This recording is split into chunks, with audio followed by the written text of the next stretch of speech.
Good morning, students. Let's continue with the traditional models. So prior to this model, we have done iterative model. So iterative model was when we deliver the software in iterations, and each iteration is an increment on the previous iteration, and it is best suited according to the customer's requirement, though the time and the cost required is more. Now let's see the second approach or the model, that is evolutionary model.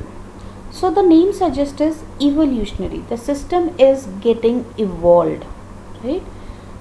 This can be easily, you can say, explained with the help of this diagram. Initially, we develop a set of modules, that is the core modules. It may be 1 or 2 or 3 modules depending upon the customer, his time constraints and the cost constraint. We identify the core module and we develop it. Then after some time, customer wants few modules to be added on top of it. So we will develop B set of modules over this core modules, right? So this was fully functional. Now these two are functioning as a whole. More set of modules are required to be added. So on top of it, the system is getting evolved. That means we are adding new functionalities to the existing system. So the other name of this model is also known as successive version model. So this was version 1, this is version 2, this is version 3. So successively we are having an enhanced version of the system, right? We also call it as incremental model because you are incrementing or adding new features to your existing system. So more or less iterative and evolutionary approaches are same, just a slight difference, not more than that. What we do in evolutionary model is the software requirement is broken down into several modules or the functional unit that can be incrementally constructed and delivered. The development first develops the core module of the system. Core means the important ones are developed first. The core modules are those that do not need services from other modules. They do not depend upon other modules. They are the primary modules. The initial product skeleton is refined into increasing level of capability by adding new functionalities in successive versions. So it is very well clear that we keep on adding the functionalities, increasing the capability of our system. Each evolutionary model may be developed using iterative waterfall model of development. So everywhere I have told you the basic reference model will be iterative waterfall and it will be used in every other model. The evolutionary model is shown in the figure. Each successive version model of the product is a fully functional software capable of performing more work than the previous version. So A was 2 modules, B was 1 module, so ultimately altogether 3 modules are working here. C, you have added 2 more modules, so 5 modules are working here. So successive working model is this. It is increasing the capability of the system is getting increased. Now in each, you can say, version, what are the steps which are being carried out to develop it is, first of all, we go for rough requirement specification. That means whatever requirement customer gave us, we roughly collect all those. We break down these requirements into core part and the secondary part, right? This core part is developed using iterative waterfall approach, right? Then you give it to the customer. Iterative waterfall model means all the phases are included here: requirement, designing, coding, testing, right? And then you deploy it to the customer or you deliver it to the customer, right? You give it to the customer, you get the feedback. Based on that feedback, we modify our requirements. Again go to this. Keep on repeating this step until unless all the feedback or all the changes are completely implemented. Once it is done, then identify another set of modules to be developed in the second iteration or the version.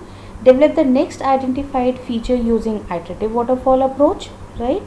Then once all the phases are getting, like all the modules or the functionalities are added to your system by using this, you can have one more feedback path here. And once all the system is, all the modules are implemented, it comes under operation and maintenance phase. So simply I'm talking about okay, you are supposed to develop a module. So what are the steps? These steps are represented here.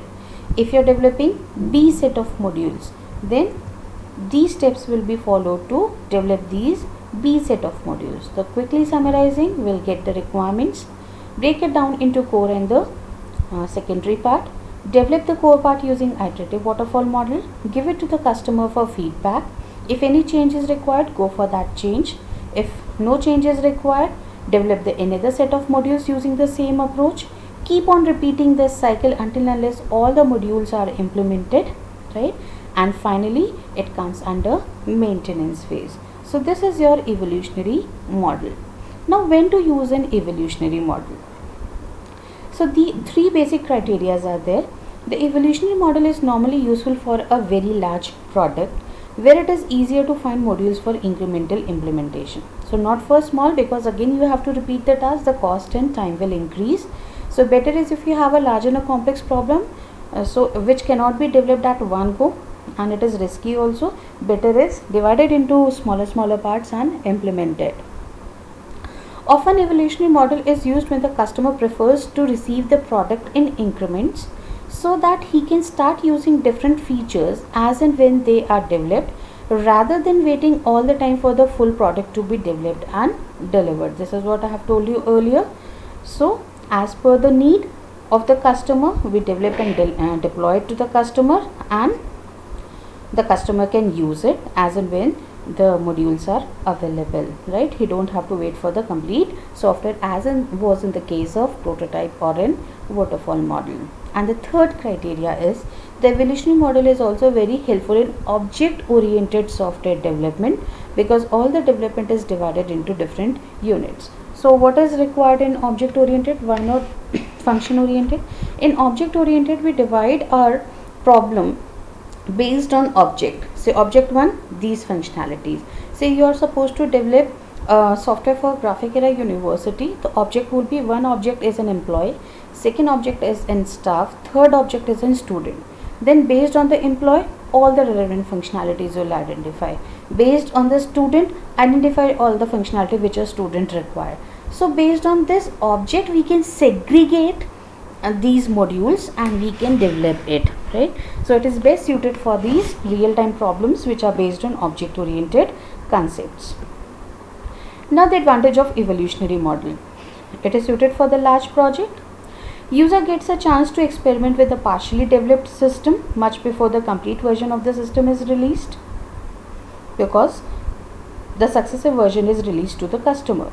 Evolutionary model helps to accurately elicit user requirement during the delivery of different versions.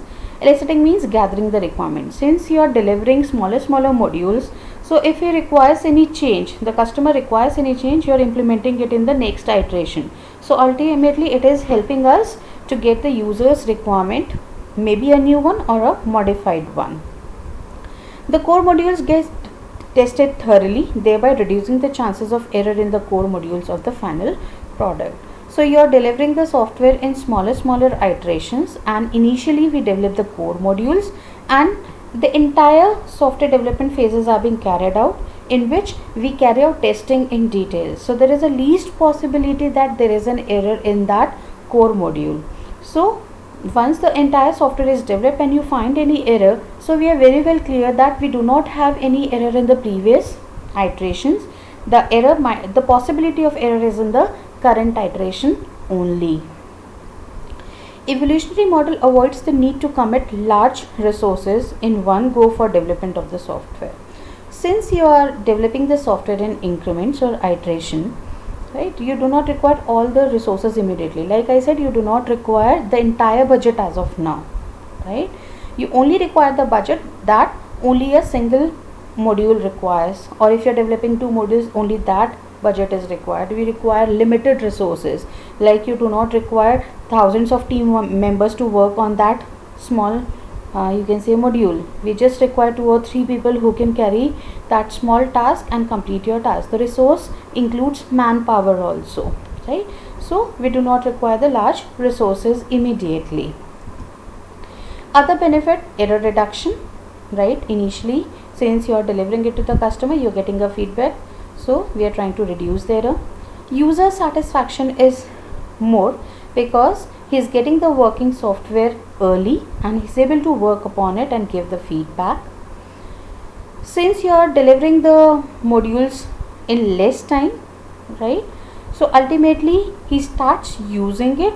And why a software is developed? To make money. What is business? For monetary gains you are making it, right? So since you started using it, so ultimately the revenue will be generated. Like I said, for the admission process, the first module is registration, and we knew that for registration we normally take 1000 to 1200. So in a span of just 2 days or a week, we are able to generate the money using that registration module, right? The business benefit is there. Then high quality because you are implementing customer's requirement, he is more satisfied, ultimately quality will be more.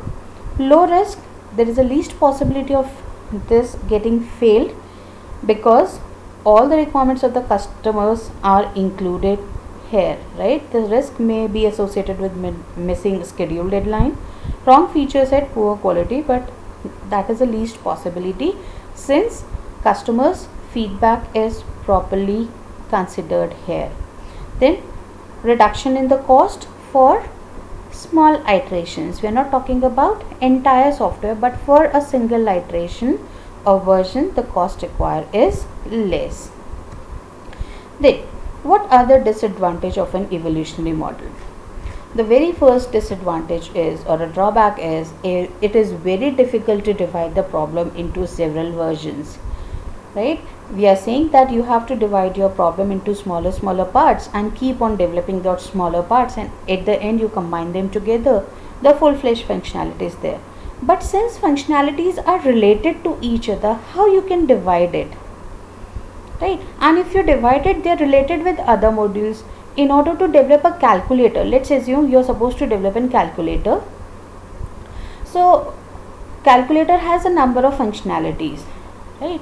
So until unless all those functionalities are implemented, how can the calculator can work, right? So this is what the problem is, dividing it, but they are related to each other. If X functionality is done, then only Y can be achieved, right? If Y is done, then only Z can be achieved. So they are linked with each other, right? They are not separate entities.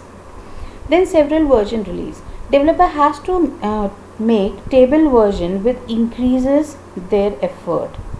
In each version, you know that you have to repeat the same task again and again. So ultimately effort required will be more.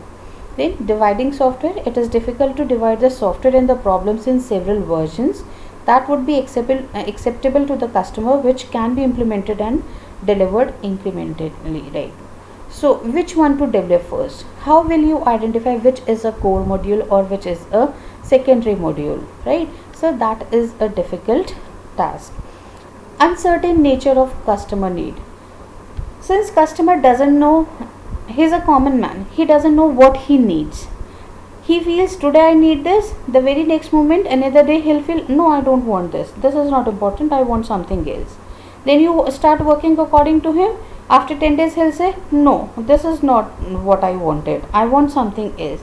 So his mentality, right, the psychology of a person is this, it keeps on changing with time, right? So that is uncertain nature of customer needs. A confused user has uncertainty over his requirement, so giving him several versions may change his requirement rapidly. Then time and cost definitely requires is more, since you are delivering it in iterations, subsequent versions. So if you take the summation individually, it will be more. Then confusion by several versions.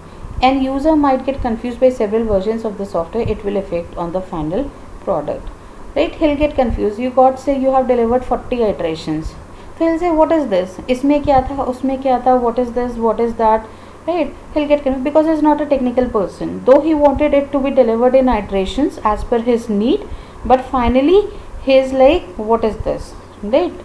So this is what the problem associated with the evolutionary model. So if you have any problem now, we can discuss about this model or the previous model that we have done, right? Thank you all.